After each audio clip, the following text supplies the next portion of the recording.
The GL integration icon determines how the purchase order module integrates with General Ledger. The first decision is to determine when purchase order transaction batches appear in General Ledger. As discussed earlier, the options that appear here depend on when item costs are recorded within inventory control. The During Posting option transfers the transactions to General Ledger when receipts and invoices or credit or debit notes are posted in purchase orders.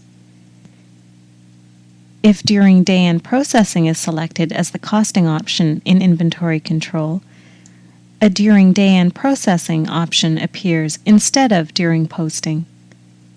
By selecting this option, the system saves the General Ledger transactions in a temporary file until the Day-End Processing function is performed. Selecting On Request using Create GL Batch icon saves the General Ledger transactions in a temporary file until the Create GL Batch icon is performed, found within purchase orders. The Day-End Processing or the Create GL Batch icon can be performed as often as necessary. After determining when the General Ledger transactions are to be created, the next decision is to define how they are created. The first option is to append the transactions to an existing, unposted purchase order batch in General Ledger, if one exists. If not, a new batch is created. The second option is to have purchase orders place the transactions within a new General Ledger batch, but keep the batch unposted. And the third choice is to have purchase orders place the transactions within a new General Ledger batch and immediately post the batch at the same time.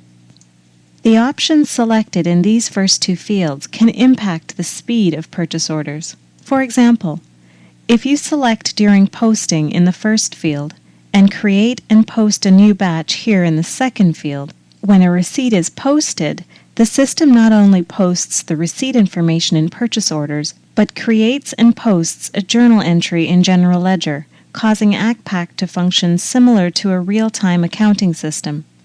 Keep in mind, however, that this real-time concept occurs for every posted transaction.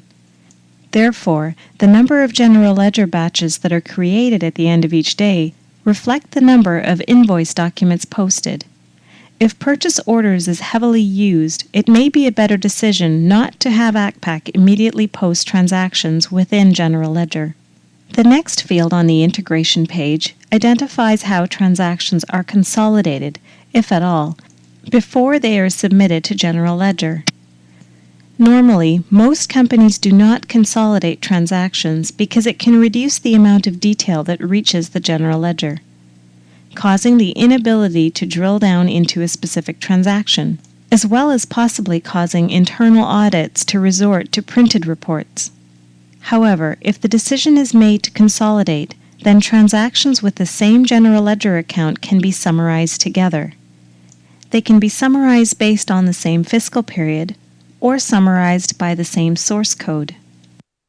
The Create GL Entries for Non-Inventory Expenses from Receipt Return option updates General Ledger with non-inventory expenses entered on receipts directly from purchase orders to General Ledger, if selected, or waits until invoices are posted in accounts payable before non-inventory expenses update General Ledger.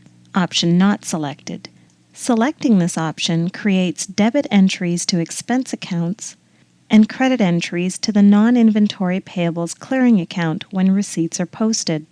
Posting the invoices later in AP credits the payables control account and debits the non-inventory payables clearing account.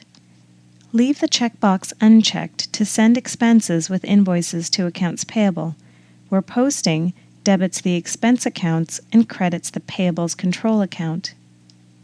The Create GL Entries for Expensed Additional Costs field determines when Accpac generates General Ledger entries for additional costs that are expensed directly rather than factored into the item cost, either when the receipt is posted or when the invoice is posted in accounts payable. Select this option to create debit entries to expense accounts and credit entries to the Expensed Additional Cost Clearing account when additional costs are posted. Posting the invoices later in AP credits the payables control account and debits the expensed additional cost clearing account. Not selecting the option sends additional cost expenses along with the invoice to accounts payable. Posting debits the expense account and credits payables control. The default inventory expense account identifies the general ledger account Accpac defaults to when entering non-existent inventory items on purchase orders.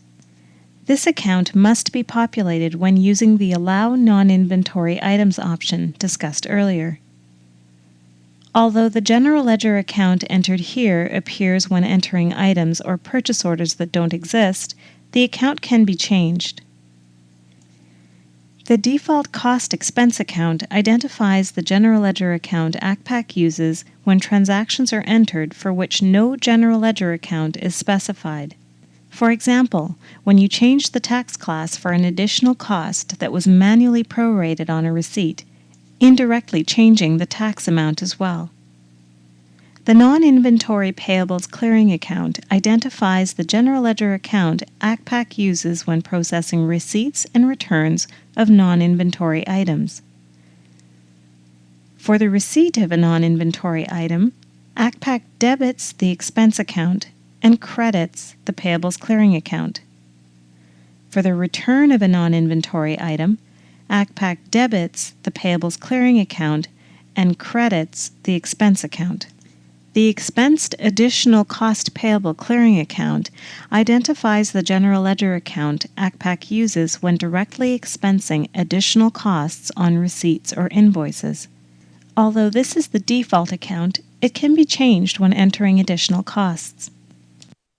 The Transactions page is where selected order entry fields are sent to the general ledger description and reference fields. One or more fields can be sent either to the General Ledger Transaction Journal Header or Detail fields. For each transaction type, you need to select which fields to send. To make selections, double-click the row containing the type of inventory transaction, such as invoices. The system displays the fields that can be assigned. In the example here, the description field has been selected. Notice, however, that multiple fields can be selected.